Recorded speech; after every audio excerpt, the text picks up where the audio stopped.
സുഹൃത്തുക്കളെ, തംബ്നെയിലിൽ പറയുന്നത് പോലെ പിതാവ് മകളെ കല്യാണം കഴിച്ചു എന്നുള്ള വാർത്തയാണ് കാണുന്നത്. ഇത് ന്യൂസ് 18 മലയാളം ചാനലാണ്. എന്തൊക്കെ ഇവിടെ നടക്കുന്നത്? 50 വയസ്സുള്ള സ്വന്തം പിതാവിനെ 24-കാരി വിവാഹം കഴിച്ചു, വൈറൽ വീഡിയോ. അപ്പോൾ ഇത് ഒരു നടന്ന സംഭവമാണ്. അങ്ങനെ ഒരാൾ ചെയ്യുന്നതിന് ഹിന്ദുക്കൾ എന്ത് പഴിച്ചു എന്നൊക്കെ ചോദിക്കാം. പക്ഷേ ബ്രഹ്മാവ് സരസ്വതിയെ കല്യാണം കഴിച്ചിട്ടുള്ളത് എങ്ങനെയാണ്? സരസ്വതി ബ്രഹ്മാവിൻ്റെ മകളല്ലേ? അപ്പം അത് പിൻപറ്റിയതാവാനും സാധ്യതയുണ്ട്. അപ്പോൾ ഹിന്ദുക്കൾക്ക് ഇതിൻ്റെ ഉത്തരവാദിത്വം ഏറ്റെടുത്തേ പറ്റൂ.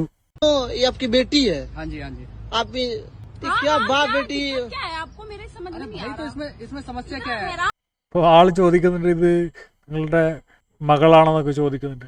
ആണെങ്കിൽ തന്നെ നിങ്ങൾക്ക് എന്താണ് പ്രശ്നം എന്നാണ് അവർ ചോദിക്കുന്നത്. കാരണം ബ്രഹ്മാവ് മകളെയാണല്ലോ കല്യാണം കഴിച്ചിട്ടുള്ളത്.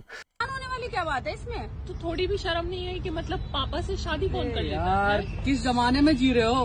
की शर्म? अरे यार, आपको लड़की नहीं मिली अंकल, ये बताइए. लड़की नहीं.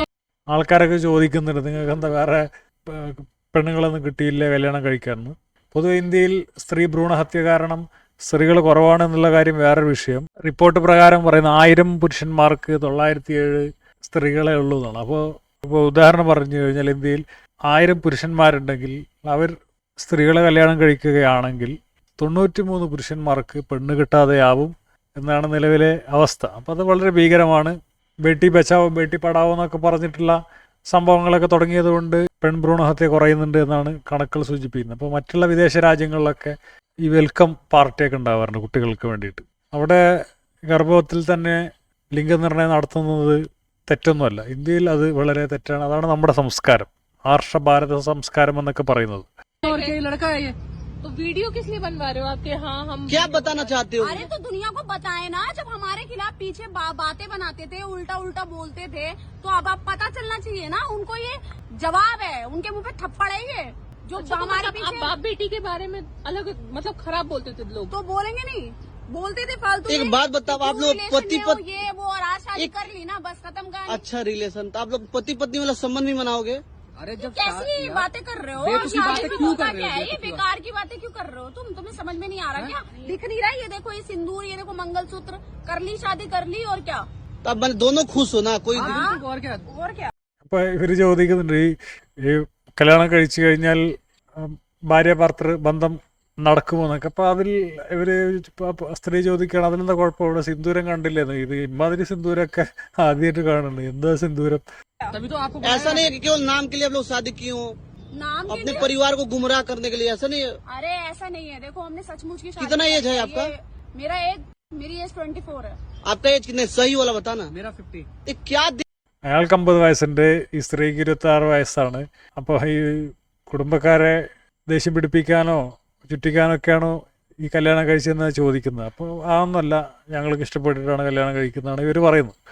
देख के आप शादी कहाँ हो? 50 साल के आप, कहाँ 22 के हो कि 24 बता रहे हो? और बेटियां या लड़के नहीं है आपके? तो आपको दिक्कत क्या है? ഇവിടെ വേറെ സ്ത്രീകളെയൊന്നും കിട്ടിയില്ല എന്നൊക്കെയാണ് ചോദിക്കുന്നത്. അപ്പോൾ ആൾ തിരിച്ചു ചോദിക്കുന്നത്, നിങ്ങൾക്ക് എന്താണ് പ്രശ്നം? जिस काम के लिए आपको बुलाया आप वो काम करो. अच्छा हाँ बताओ, सुन आप अपने काम से काम रखो ना. हाँ, बताओ क्या, बताओ जो भी बताना है बताओ. बता चुकी हूँ आपको कि देखो, ये मेरे पापा हैं. मैं इनसे पहले से ही चाहने लग गई थी, इनको प्यार हो गया था मुझे. और उसके बाद फिर हमने शादी का फैसला करा और शादी कर ली. बस അതാണ് പറയുന്നത്. എനിക്ക് തൻ്റെ പിതാവിനെ ഇഷ്ടപ്പെട്ടു, ഞാൻ കല്യാണം കഴിച്ചതെന്നാണ് ആ സ്ത്രീ പറയുന്നത്. അവർ മറ്റുള്ളവർ ഇടപെടേണ്ട കാര്യമൊന്നുമില്ല. അപ്പോൾ ഈ സംഭവം വെച്ചിട്ട് ഹിന്ദുക്കളെ മൊത്തത്തിൽ നമുക്ക് അപമാനിക്കാം. സംഘികൾ ഇത് തന്നെയാണ് ചെയ്യുന്നത്. തീർച്ചയായിട്ടും ഇന്ത്യയിൽ തന്നെ ആയിരിക്കും, ഇന്ത്യയിൽ എവിടെയുള്ള ഒരാൾ കല്യാണം കഴിച്ചു, അത് മറ്റുള്ള ഹിന്ദുക്കളെ ബാധിക്കുന്നില്ല. പിന്നെ എല്ലാവരും ബ്രഹ്മാവ് സരസ്വതി എന്ത് ചെയ്തതെന്നൊന്നും എല്ലാ ഹിന്ദുക്കൾക്കും അറിയണമെന്നില്ല. അപ്പോൾ മതം ഇങ്ങനെയൊക്കെയാണ്. ഇപ്പോൾ എല്ലാ ഹിന്ദുക്കൾക്കും ഈ സംഗതികളെ പറ്റിയിട്ട് അറിയണമെന്നൊന്നുമില്ല. മതത്തിലുണ്ട്. അപ്പോൾ ഈ കൺസെഷൻ എല്ലാ മതക്കാർക്കും കൊടുക്കാവുന്നതാണ്. അപ്പോൾ മതങ്ങൾ ഉപേക്ഷിക്കുക. ഏത് മതമായാലും വൃത്തികേടാണ്. മനുഷ്യരെ സ്നേഹിക്കുക. അത് ഏത് മതക്കാരായാലും മനുഷ്യരെ സ്നേഹിക്കുക. പരസ്പരം ബിസിനസ് ചെയ്യുക. പരസ്പരം കൊണ്ടും കൊടുത്തും വളരുക. എല്ലാവർക്കും നഷ്ടപ്പെടാൻ ഉണ്ടാക്കിയെടുക്കുക. അപ്പോഴേ നമുക്ക് നാട്ടിൽ സമാധാനവും ശാന്തിയൊക്കെ ഉണ്ടാവുള്ളൂ എന്ന് പറഞ്ഞുകൊണ്ട് നിർത്തുകയാണ്. അപ്പോൾ ശരി.